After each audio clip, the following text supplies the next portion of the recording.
베드로전서는 편지글입니다. 베드로가 그렇다면 누구에게 쓴 편지이겠습니까?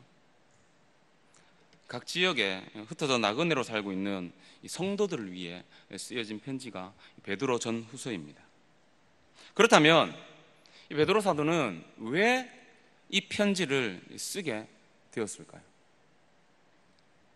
그것은 고난과 이 핍박으로 인해 흩어져 사는 성도들을 위해, 성도들을 위로하고 이들의 정체성을 다시 한번 확인시켜주기 위해 쓰여진 서신이 바로 오늘 저와 성도님들이 읽은 이 베드로전서 후서입니다. 그래서 베드로 사도는 지금은 비록 여러 가지 어려움으로 인해 고난과 고통이 끊이지 않지만 이 땅에서의 삶이 끝이 아님을 기억하고 기뻐하며 살아가기를 권면하고 있습니다. 그러고 나서 이 베드로 사도는 이 구원의 놀라운 비밀을 깨달은 성도들이 어떠한 삶을 살아가야 할지에 대해서 이 13절로 17절을 통해 베드로는 설명하고 있습니다. 먼저 저희들 13절 말씀을 한번 읽어보도록 하겠습니다. 함께 다시 한번 13절 말씀을 읽도록 하겠습니다. 시작. 그러므로 너희 마음에 허리를 동이고 근신하여 너희에게 가져다 주실 은혜를 온전히 바랄지어다. 베드로 사도는 이 그러므로라는 단어를 시작으로 그리스도인이 가져야 할 삶의 자세 이 두 가지를 말하고 있습니다. 구원의 비밀을 깨닫고 미래의 소망으로 가득 찬 성도들이, 이 구원의 비밀을 깨닫고 미래에 가는 그 소망으로, 즉 하늘 소망으로 가득 찬 성도들이 가져야 할 삶의 자세, 이 첫 번째는 마음의 허리를 동이는 것입니다. 여러분, 오늘 말씀은 이 마음의 허리를 동인다. 이 허리를 묶는 행동은 전쟁을 알리는 나팔이 울리게 되면 군인들이 싸울 준비를 하기 위해 가장 먼저 취하게 되는 행동이 무엇이냐면 바로 이 허리를 묶는 행동입니다. 이 당시에 이 전형적인 복장이 있었습니다. 그 복장은 이 겉옷이 길어가지고 발목까지 내려오는 헐거운 옷이었습니다. 평상시에는 이 발목까지 길게 늘어가지고 늘어지게 옷을 입다가 이 싸움을 알리는 이 나팔이 울리게 되면 이 군인들은 이 겉옷을 무릎까지 치켜 올렸습니다. 그리고 그 다음에 뭐 했습니까? 안전하게 허리를 띠로 묶었습니다. 바로 이것이 허리를 동이는 행동입니다. 군인이 허리를 동이지 않고 전쟁에 나간 모습을 한번 생각해 보십시오. 여러분, 허리를 동이지 않으면 옷이 거추장스럽습니다. 그러면 군인이 민첩해야 하는데 민첩하지 못하게 됩니다. 그리고 민첩하게 움직일 수 없기 때문에 몸을 움직이기가 불편해서 전쟁을 하기가 어렵습니다. 그러니까 베드로는 이 구원의 비밀을 깨닫고 하늘 소망을 가지고 살아갈 이 성도들에게 무엇을 가장 먼저 말하고 있습니까? 군인들이 전쟁에 나가 싸우기 위해 가장 먼저 이 허리를 동이는 것처럼 성도는 우리 앞에 오게 될 여러 가지 시험에 대비해서 살아야 한다. 그 이야기를 베드로 사도는 가장 먼저 하고 있습니다. 여러분, 이 허리를 동인다 할 때 이 단어는요, 헬라어로 보면 완료 명령형입니다. 즉 계속 준비된 모습. 일단 준비가 되면 계속해서 그 자리에서 준비된 채로 있어야 하는 그 뜻입니다. 말씀의 이해를 돕기 위해 예를 하나 들까 합니다. 이 여자분들이 제일 싫어하는 이야기가 있습니다. 많은 이야기를 들어서 아시겠지만 축구 이야기 싫어하십니다. 그리고 또 하나 있습니다. 무엇입니까? 군대 이야기입니다. 그 중에 가장 싫어하는 이야기가 이 군대에서 축구한 이야기라고 합니다. 그런데 저는 이 군대에서 축구한 이야기는 아니고요, 잠시 군대 이야기를 할까 합니다. 그리고 군대에 가면, 남자 성도님들 아시겠지만 군대에 가면 5분 만에 이 전투 준비를 마치고 출동해야 하는 이 훈련이 있습니다. 쉽게 말하면 5분 대기조라는 겁니다. 여러분, 5분 만에 출동을 해야 합니다. 비상벨이 울리면. 왜 이런 훈련을 할까요? 그 이유는 언제 이 전투가 일어날지 모르기 때문에 비상시에 빨리 이 전투 준비를 할 수 있도록 늘 5분 대기 훈련을 합니다. 그리고 이 5분 대기조가 이 걸리는 이 소대 있지 않습니까? 돌아가면서 하거든요. 이 5분 대기조를 맡게 되는 한 소대가, 한 주에 한 소대가 이걸 맡게 됩니다. 근데 이 맡게 된 이 소대는 늘 어떻겠습니까? 늘 긴장을 하고 살아야 합니다. 왜요? 언제 비상이 걸릴지 모르기 때문입니다. 이 잠잘 때 걸릴지, 이 밥 먹을 때 걸릴지 모를 일입니다. 만약에 화장실에 있을 때 여러분 이 비상이 걸린다 한번 생각해 보십시오. 어떻게 하겠습니까? 안 나가면 안 돼요, 여러분. 빨리 끊고 나와야 합니다.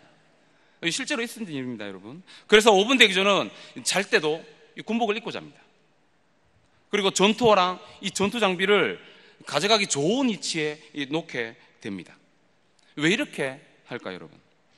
비상이 걸리고 5분 만에 이 전투 준비를 마치고 연병장이라는 곳에 집합을 해야 하기 때문입니다. 그래서 5분 대기가 하루 중에 이 5분 대기 비상벨이 하루 중에 새벽이나 아침 일찍 걸리면 너무 좋습니다. 그렇지 않습니까? 그런데 이 오후에나 이 저녁 늦지막하게 걸리면 항상 긴장을 하며 살아야 합니다. 밥 먹을 때도 언제 걸릴지 모르고 화장실 갈 때도 언제 걸릴지 몰라서 늘 긴장을 하고 살아야 합니다. 왜요? 비상이 언제 걸릴지 모르기 때문입니다. 사랑하는 성도 여러분, 저는 성도님들 삶에 늘 이런 긴장이 있어야 한다 생각합니다. 불안하게 안절부절하며 살라는 말씀이 아닙니다, 여러분.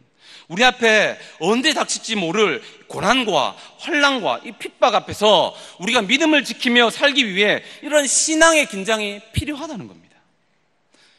여러분, 사도 베드로는 알았습니다. 흩어져 사는 성도들이 이 고난과 핍박 속에서 믿음을 지키며 사는 것이 절대 쉽지 않음을 말입니다. 그래서 성도로서 세상을 살아갈 때 군인이 전쟁을 하기 위해 허리를 동이는 것처럼 허리를 동이고 신앙의 긴장을 놓지 말고 살아야 한다, 베드로 사도는 말하고 있습니다. 그런데 베드로는 이 허리를 동여야 하는데 무엇의 허리를 동여라 오늘 말씀은 기록하고 있습니까? 말씀 한번 보십시오. 허리를 동이는데 무엇에 관한 허리입니까? 마음의 허리라고 하고 있습니다. 그렇다면 우리는 이 마음의 허리를 무엇으로 동여매야 하겠습니까? 무엇으로 동여매야 이 유혹 많은 세상에서 믿음을 지키며 승리하며 살 수 있겠습니까? 어떻게 하겠습니까? 저는 진리의 말씀으로 우리의 생각과 사고를 동여매야 할 줄 믿습니다.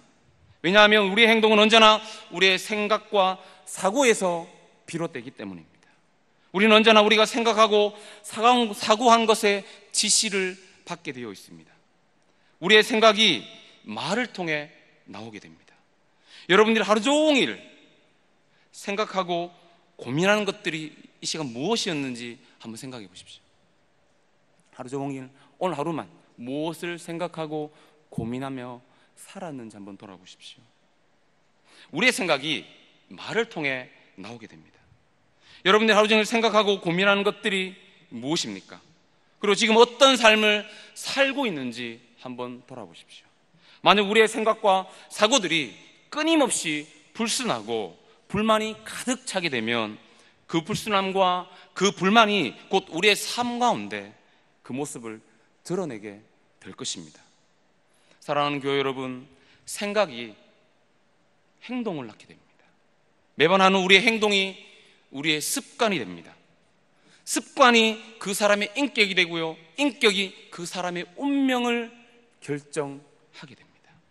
그렇기 때문에 우리는 먼저 우리의 생각과 사고가 진리의 말씀에 지배받도록 해야 합니다. 진리의 말씀으로 우리의 생각과 사고를 통제해야 한다는 것입니다. 여러분, 우리가 살고 있는 이 시대는 이미 길을 잃었습니다. 그리고 절대적 기준이 없다 말하고 믿는 시대 속에 저와 성도님들은 살고 있습니다. 그렇기 때문에 그 어느 때보다 오늘의 말씀은 우리에게 더 필요한 말씀 같습니다. 사랑하는 여러분, 진리의 말씀으로 여러분의 생각과 사고를 동여매시는 복된 성도님들 되길 소망합니다. 또한 진리의 말씀으로 생각과 사고를 동여매기 위해 진리의 말씀을 가까이 할 수 있는 성도님들 되길 다시 한번 소원합니다. 제가 존경하는 신학자 중에 만나보지는 않았습니다만 책으로 늘 이분에게 영향을 받는데요. 이 R.C. 스프롤이라는 학자가 이런 이야기를 했습니다. 그리고 저는 이 스프롤의 이야기에 전적으로 동의합니다. 그분이 이런 이야기를 했습니다. 매일의 경건의 시간을 위한 유용한 도구는 많다. 매일 15분에서 30분 정도 성경을 읽는 사람이 있을 것이다. 성도님들 어떻습니까? 매일 15분에서 30분 정도 더 읽습니까? 어떻습니까? 매일 15분에서 30분 정도 성경을 읽는 사람은 많이 있을 것이다 라고 이야기를 했습니다. 하루 15분 성경을 읽는 것은 아예 읽지 않는 것보다 분명히 낫다. 문제는 우리가 단순히 하루 15분에서 이 30분 정도 성경을 읽는 시간을 지킴으로써 말씀의 깊이를 맛볼 수 있다 생각하는 것이다. 무슨 말씀입니까, 여러분? 한 15분 정도에서 30분 정도를 읽고 나서 내가 이 하나님의 깊이 된 그 하나님의 말씀을 내가 깨달을 수 있다 생각하는 것이 잘못되었다, 그 말하고 있는 겁니다. 그처럼 짧은 시간에는 아무런 훈련도 이루어질 수 없다. 하나님의 말씀을 온전히 깨닫기 위해서는 보다 더 집중적인 노력이 필요하다. 개인 경건의 시간에 말씀 읽기는 진지한 성경 공부를 훌륭하게 보완하는 역할은 한다. 그러나 그것이 진지한 성경 연구를 대신할 수는 없다. 여러분, 우리 주님은 요한복음 5장 39절에서 이런 말씀을 하셨습니다. 우리 한번 말씀을 찾아보도록 하겠습니다. 요한복음입니다. 요한복음 5장 39절입니다. 우리 주님께서 이런 말씀을 하셨습니다.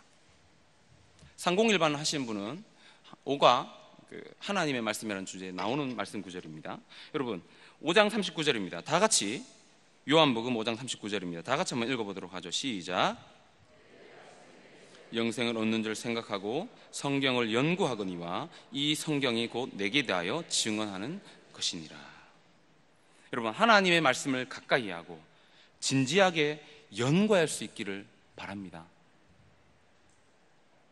왜 우리가 이렇게 진지하게 말씀을 살피고 연구해야 할까요?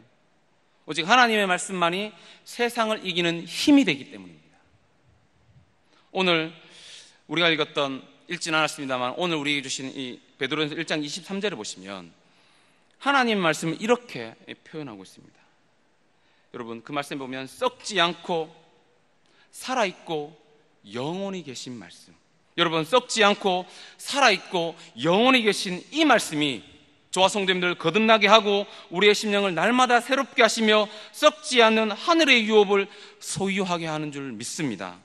또한 우리의 믿음의 소망에 불을 붙여주시고 세상을 이길 힘이 하나님의 말씀으로 가능케 되는 줄 믿습니다. 사랑하는 교회 여러분, 그렇기 때문에 하나님의 말씀을 가까이 하고 하나님의 말씀을 간절히 사모할 수 있는 성도님들 되길 소망합니다. 또한 진리의 말씀으로 성도님들의 생각과 사고를 동요매며 교회의 영광이 무너지고 하나님의 말씀을 짓밟히고 있는 이 시대 속에서 세상을 향해 풀은 마르고 꽃은 지지만 주의 말씀만이 영원할 것이라 고백하고 선포할 수 있는 성도님들 되길 간절히 소망합니다. 계속해서 베드로 사도는 이 구원의 비밀을 깨닫고 미래의 소망으로 가득 찬 성도들이 가져야 할 삶의 자세 두 번째를 이야기하고 있습니다. 첫 번째가 이 진리의 말씀으로 우리의 마음의 허리띠를 동이는 것이었다면, 다음으로 이 사도는 근신하라 말씀하고 있습니다. 여러분, 근신하라 이 말씀은요, 정신을 바짝 차려라, 깨어 있어라, 정신을 잃지 말라라는 뜻입니다. 여러분, 저는 정신을 차리고 깨어 있어라는 말씀을 직접 피부로 느낀 적이 한 번 있었습니다. 저는 이 군대를 96년 4월에 다녀왔습니다. 967101, 이게 제 군번입니다. 96년 4월에 제가 군대를 다녀왔습니다. 혹시 여러분, 이 96년에 어떤 일이 일어난지를 혹시 아십니까? 96년에 엄청난 일이 한번 일어났습니다. 96년 한번 생각을 한번 더 넣어보시죠. 검색은 하지 마시고요. 96년에 어떤 일이 일어났냐면요, 강릉 무장 공비가 넘어왔던 해가 96년 9월입니다. 제가 언제요? 4월에. 그러니까 아직 이등병 때입니다. 이등병 때 이와 같은 일이 일어났습니다. 저는 이때 말로만 듣던 진짜 이 전투 준비 태세가 무엇인지를 알았습니다. 밥 먹으러 갈 때 여러분 총을 들고 갑니다. 그리고 여러분 방독면을 허리에 찹니다. 군화를 신고 잠을 잤습니다. 제가 어디 있었냐면 강원도 화천에 있었거든요. 그리고 여러분 새벽에 이 보초를 나가지 않습니까? 새벽에 보초를 나가 근무를 설 때 여러분 제가 피곤하다고 잠깐이라도 졸 수 있겠습니까 여러분? 어떻습니까 여러분? 절대 졸 수가 없습니다. 왜요? 저는 그 어느 때보다 정신을 바짝 차리고 이 근무를 섰습니다. 제가 그 어느 때보다 정신을 바짝 차려 깨어 있어야 하는 이유가 무엇 때문입니까 여러분? 이것은 실제 상황입니다. 언제 진짜 제 앞에 총을 들이댈지 모르는 상황이었다고요. 저희 중대장이 차출되어 가서 죽었다고요. 그런 상황인데 제가 보초를 설 때 대충 서겠습니까 여러분? 정신 바짝 차리고 보초를 섰습니다. 실제 상황이기 때문입니다. 사랑하는 교회 여러분, 신앙생활도 연습이 없는 실제 상황입니다. 여러분 믿으십니까? 여러분 신앙생활도 연습이 없습니다. 여러분 오늘 살아가는 이 삶이 나의 삶의 실제적 상황이라고요. 여러분 매일 매 순간 진리의 말씀으로 우리의 생각과 사고를 통제하고 늘 깨울 수 있는 성도님들 될 수 있기를 바랍니다. 그렇다면 이 베드로는 왜 허리를 동이고 깨어서 은혜만을 온전히 바라보라 소망할까요? 베드로 사도는요 오늘 이 13절 말씀을 통해 은혜만을 온전히 바라보고 소망하라 말씀하고 있습니다. 왜 베드로 사도는 이 은혜만을 바라보고 소망하라 이야기를 할까요? 여러분 진리의 말씀으로 허리를 동이고 깨어 있을 때에만 하나님께서 우리에게 가져다 주실 은혜를 소망하고 바라볼 수 있기 때문입니다. 우리가 깨어 있지 않으면 하나님께서 우리에게 가져다 주실 그 은혜의 소망함을 우리가 얻을 수 없기 때문입니다. 그러니까 베드로 사도는 내게 있는 어떤 자격이나 이 조건을 따지지 않으시고 예수님만을 바라볼 때 이 가져다 주실 은혜에 너의 모든 소망을 걸어라. 이 은혜의 소망이 너희들을 통제하고 다스리도록 하라 말씀하고 있는 것입니다. 우리가 이 세상을 사는 동안 때론 홍해 같은 장애물을 만나고 광야 같은 세상에서 넘어질 때도 있고 살아갈 소망이 없다 말할 때도 있을 것입니다. 그러나 우리가 한 걸음 한 걸음 믿음의 걸음을 내디딜 수 있는 것이 무엇 때문입니까? 우리가 한 걸음 한 걸음 힘들지만 믿음의 걸음을 내디딜 수 있는 이유가 무엇 때문입니까 여러분? 지금의 나그네 삶이 끝이 아니기 때문입니다 여러분. 사랑하는 교회 여러분, 예수께서 오실 때 우리에게 가져다 주실 은혜에만 소망을 두길 간절히 소망합니다. 또한 천국을 향한 그 소망이 우리의 삶을 통제하는 그 천국을 향한 그 소망이 나의 삶을 통제할 수 있는 그 은혜의 역사가 있기를 간절히 바라고 소망합니다. 여러분 계속해서 이 베드로 사도는 이 14절에서 이 16절을 통해 이 은혜의 소망을 두고 믿음으로 순종하는 자녀들이 어떻게 사는지를 말씀하고 있습니다. 먼저 오늘 말씀 다시 돌아와서요 14절 말씀, 15절 말씀을 한번 읽어보도록 하겠습니다. 14절과 15절입니다. 시작.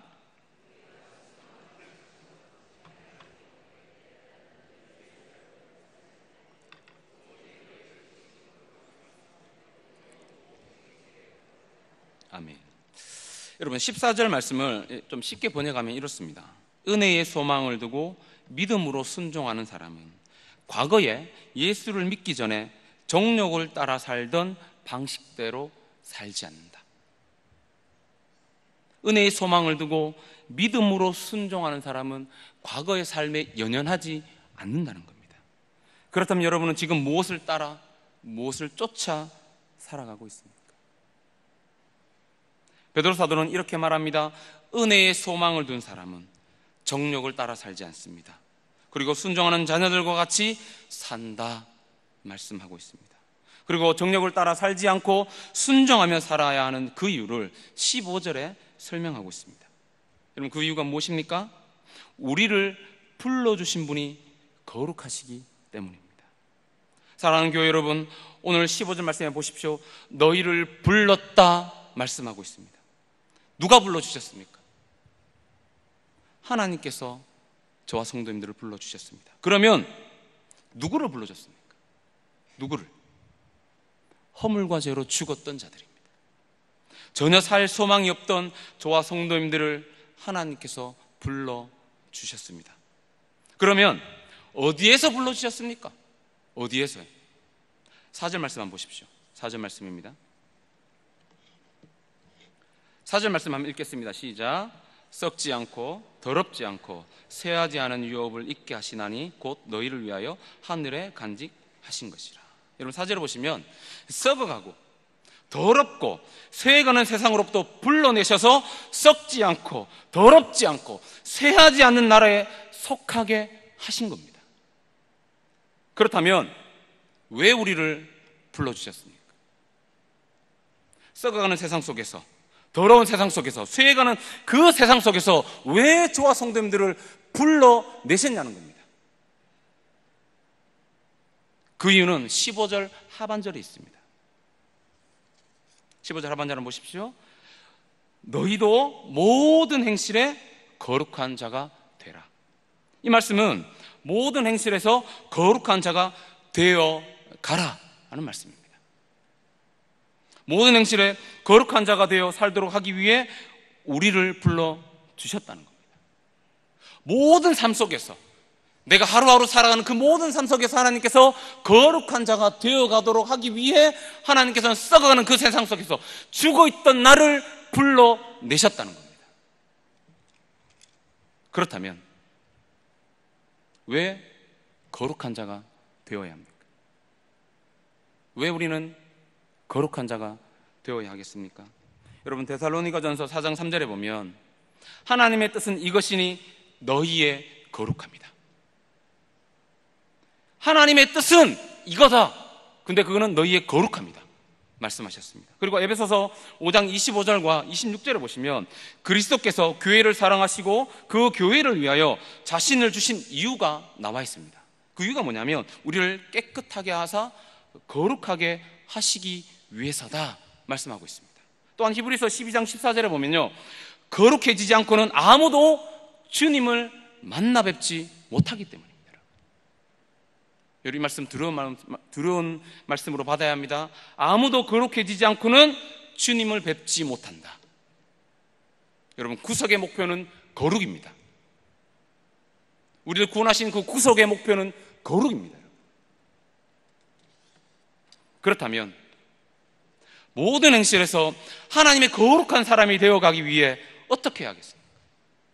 모든 우리의 주어진 삶 속에서 우리가 하나님의 거룩한 사람이 되어가기 위해 우리가 해야 될 일이 무엇이냐는 겁니다. 성도는 날마다 하나님을 닮은 거룩한 사람이 되어가기 위해 저는 훈련을 해야 한다 말하고 싶습니다. 물론 되어가게 하시는 것은 전적으로 하나님의 역사일 것입니다. 그러나 사랑하는 교회 여러분, 우리가 오늘 이 자리에서 거룩한 자가 되겠다는 이 결단만으로 우리가 거룩한 자가 될 수 있겠습니까, 여러분?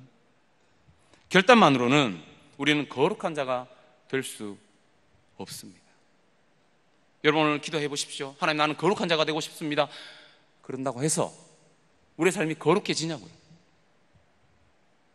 우리의 삶에서 거룩한 사람으로 이 변화되기 위해서는 반드시 우리는 트라이가 아니라 트레이닝이 필요합니다. 성도는, 구별되어진 성도는 시도와 이 결단만이 아니라 반드시 훈련되어져야 합니다. 예를 들어 여러분, 올림픽의 꽃이라 불리는 경기가 있습니다. 혹시 아십니까? 올림픽의 꽃이다 라고 말하는 올림픽 경기가 하나 있습니다. 마라톤입니다. 여러분, 제가 만약에 이 마라톤 경기가 너무 멋있어 보이고 좋아 보여서 나도 저들처럼 42.19를 뛰어버리라, 여러분 결단을 했다 한번 가정을 해보겠습니다. 그리고 제가 그날 저녁에 이마트에 갔습니다. 이마트에 가서 운동화를 사고 운동복을 샀다 해보겠습니다. 그리고 다음날 아침에 제가 모든 장비를 갖추고 뛴다면 얼마나 좀 뛸 수 있을 것 같습니까, 여러분? 어느 정도? 사실 저는 이 내일교회 오기 전까지 이 군대 말고는 10km도 걸어본 적이 없는 사람입니다. 안 그렇지 않습니까? 그렇지 않습니까, 성도님? 지금도 사실 10km 걸을 분들이 잘 없을 겁니다. 그런데 이 성도님들 잘 아시겠지만 내일교회는 이 마라톤을 하는 교회입니다. 근데 그냥 마라톤을 하는 게 아니라 잘하는 교회입니다. 제가 내일교회 처음에 오자마자 10km를 달릴 수 있었을까요, 여러분? 사실 저는 1km가 그렇게 먼 거리인지 몰랐습니다. 여러분, 그리고 그렇게 1km를 뛰는데 다리가 왜 그렇게 아픈지요? 얼마나 아픈지 모릅니다, 여러분. 그리고 안 아프던 무릎은 왜 그때 하필 아픈지. 그래서 속으로 생각했어요. 이렇게 뛰다가 무릎이 고장나면 어떡하냐고. 요즘은 무릎 꿇고 기도도 하지 않는데 이러다 무릎 꿇고 기도도 못하는 것은 아닌지. 제가 혼자 5만 가지 생각을, 5만 가지 걱정을 다하며 1km를 뛰다가 그만 중도에 포기했습니다. 제가 만약 이런저런 이 걱정 때문에 더 이상 뛰지 않았다면 저는 지금도 10km를 뛰지 못할 것입니다. 저는 작년 봄 경주 마라톤에서 1시간 6분이라는 아주 우스운 기록으로 첫 완주를 했습니다. 우스한이 아니에요, 여러분. 아주 우스운 기록입니다. 그래도 나름대로 제 스스로가 대견해가지고요, 제 기록을 아내하고 이 청년들 리더 카톡방에 남겼습니다. 그리고 나는 이 아내와 이 청년들의 반응이 놀라웠습니다. 목사님 정말 잘 뛰었네요. 그 말은 마라톤을 모르는 애들이죠. 그리고 저를 대단한 사람으로 여겨주었습니다. 여러분, 마라톤을 뛰시는 분은 아시겠지만 저의 기록은 이 뛰었다 말할 게 아니라 조금 빨리 걸었다 말해야 정확한 표현입니다. 그리고 나서 시간이 흘러 올해는 이 우스운 이 성적이 아니라 제가 우수한 성적을 거두고 싶어 여름 사역이 있기 얼마 전까지 새벽하고 밤에 열심히 뛰었습니다. 체력도 좀 올리고 싶고 단기 선교를 가기 때문에 그래서 열심히 제가 뛰었습니다. 제가 여러분 왜 열심히 훈련했을까요? 지난번보다 더 좋은 시간대로 이 결승점을 통과하고 싶었기 때문입니다. 그리고 여러분 훈련을 하는 동안 이 고통은 따랐습니다. 힘들었다고요. 그러나 여러분 열매는 달았습니다. 가장 최근의 기록이 얼마인지 아십니까, 여러분? 놀라지 마십시오. 57분입니다. 이 웃음의 의미가 뭐죠? 무려 제가 9분을 당겼습니다. 대단하지 않습니까, 여러분? 저는 스스로 정말 뿌듯해합니다. 여러분, 제가 뛰겠다는 시도만으로 이 9분의 시간을 단축할 수 있었을까요, 여러분? 제가 이 9분의 시간이라도 단축할 수 있었던 것은 제가 훈련을 했기 때문입니다. 오늘 말씀 15절에 이 거룩한 자가 되어가라 라는 이 말씀처럼 여러분, 그리스도인의 삶에는 반드시 뼈를 깎는 훈련을 통해 날마다 주님을 닮아가는 모습이 필요함을 잊지 마시기 바랍니다. 지속적이고 반복적인 훈련을 통해 우리는 거룩한 자가 되어갈 수 있습니다. 성도님들 중에 아직 201 반, 301 반, 401 반 하지 않은 분이 계시다면 신청하길 바랍니다. 이건 곧 붙을 거예요. 그러면 꼭 신청하시길 바랍니다. 여러분, 그리고 여름 사역이 끝나는 동시에 뭐가 있습니까, 여러분? 학교가 있습니다. 내일게 참 좋죠, 그죠? 학교도 있습니다. 교회 안에 뭐 있습니까? 교리학교, 벌써 다 까먹으셨어요? 교리학교, 기도학교, 성경학교. 여름 성경학교 말고, 그죠? 성경학교 있습니다. 여러분, 이런 것들 좀 많이 신청하십시오.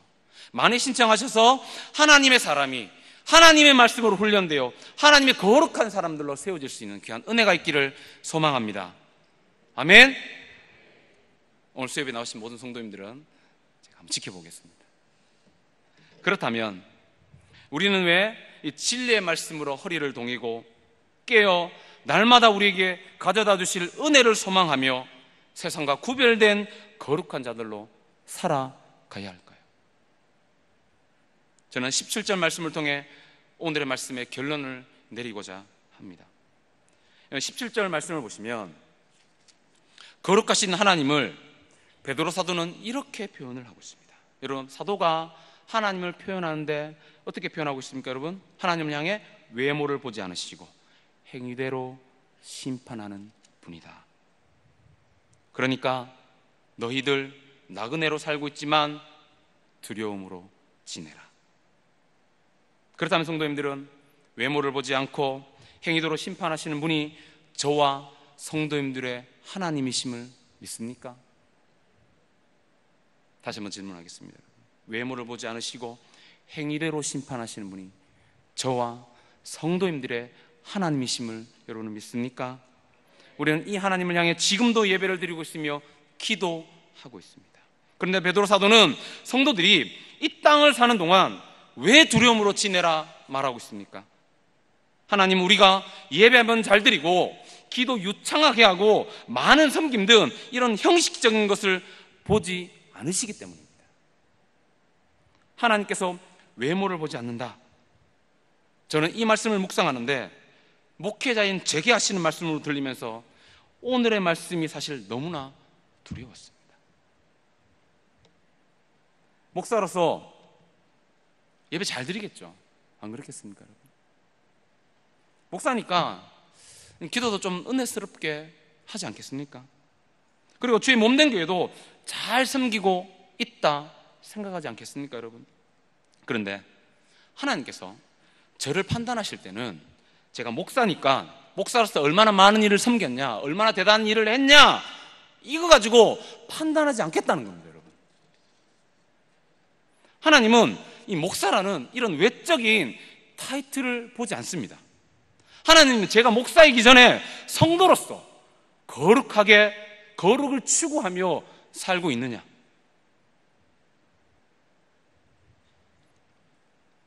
교회에서 어떤 직분을 가지고 있느냐, 얼마나 중요한 많은 일을 했는가가 아니라 날마다 하나님 앞에 머물러 있느냐, 날마다 하나님 앞에 머물러 서서 우리의 행위대로 심판하시는 분이 있음을 믿으며 거룩하고 구별되이 하늘 소망으로 살아가고 있느냐. 하나님께서는 우리의 말이 아니라, 우리가 가지고 있는 이런 외형적인 타이틀이 아니라 우리가 주를 위해 했다고 하는 어떤 일들에 절대로 속지 않습니다. 바울 사도는 갈라디아서 6장에서 뭐라고 이야기합니까? 하나님은 만홀히 여김을 받지 않으신다. 우리 하나님은 하나님 앞에서 우리의 마음의 허리를 동이고 근신하며 우리에게 주실 은혜에만 이 소망을 두고 내가 거룩하니 너희도 거룩하라 하신 말씀을 쫓아 거룩하게 살았느냐, 하나님 이것을 보시고 우리를 판단하실 것입니다. 그래서 바울 사도는 로마서 2장 6절에서 이런 말씀을 하셨습니다. 하나님께서는 각 사람에게 그 행한 대로 갚아 주실 것이다. 하나님께서는 각 사람에게 그 행한 그대로 갚아 주실 것이다. 하나님, 우리가 이 땅에 살아온 삶, 행위대로 우리를 판단할 것입니다. 한 번 죽는 것은 여러분 정해져 있습니다. 그 후에는 여러분 반드시 심판이 있다, 우리 하나님 말씀하셨습니다. 그런데 그 심판의 근거가 뭐라고 이야기합니까?